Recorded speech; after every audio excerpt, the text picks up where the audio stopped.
There are many examples of behavioural biases that make people act irrationally when it comes to money and investing, and one of them is confirmation bias. So what exactly is it? Confirmation bias is just a really fancy academic term for the way that we make decisions. And I always joke, it's the way men make decisions. Of course, women do this too, but I have experience as a man making a decision. Here's how I make a decision. I make the decision, and then I do my research.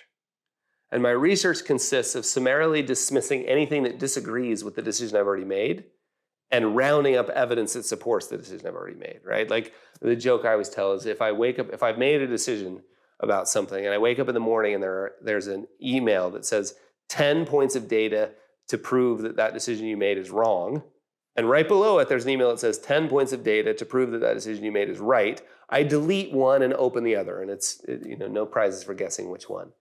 A good example of confirmation bias is the way that investors convince themselves that the stock market is either about to take off or about to crash. It happens all the time. You're playing tennis with a friend and they say, "Oh man, I'm just really worried. Our inventory orders have dropped by 50%. Like we're not getting orders. That's the economy, and the market's going to be terrible the next 3 years." So they're basing that off of one little tiny piece of data at their work. They made a statement to you, you leave, and you take another behavioral problem, small sample size, right? You project that into the whole thing, and what do? You go, look, stock market fall, right? You type that in. Where's the market going? You type that in.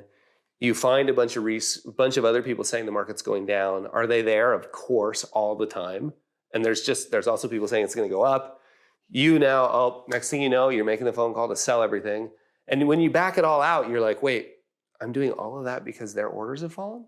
The internet and social media don't help either. Carl Richards' view is that confirmation bias has become more common and harder to deal with.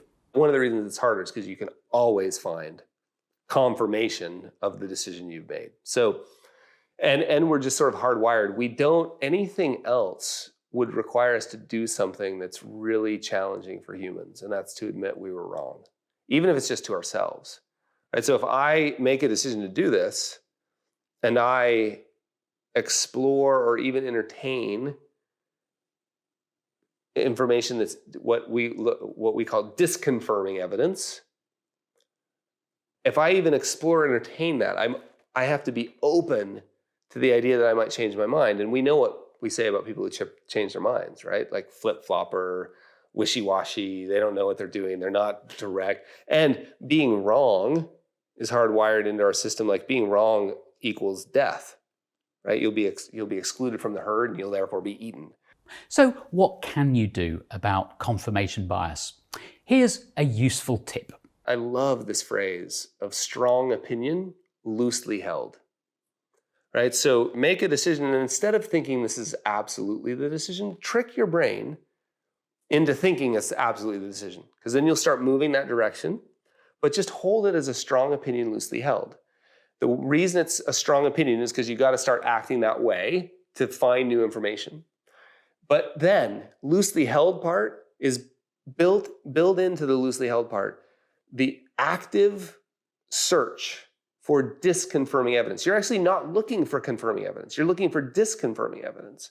And when you find it, celebrate that you've now been knocked closer to the right course, right? Maybe a completely different course, but more likely just incrementally more closer to the right course. So by all means, have strong convictions, but always bear in mind the possibility that you may be wrong, and never be afraid to change your mind.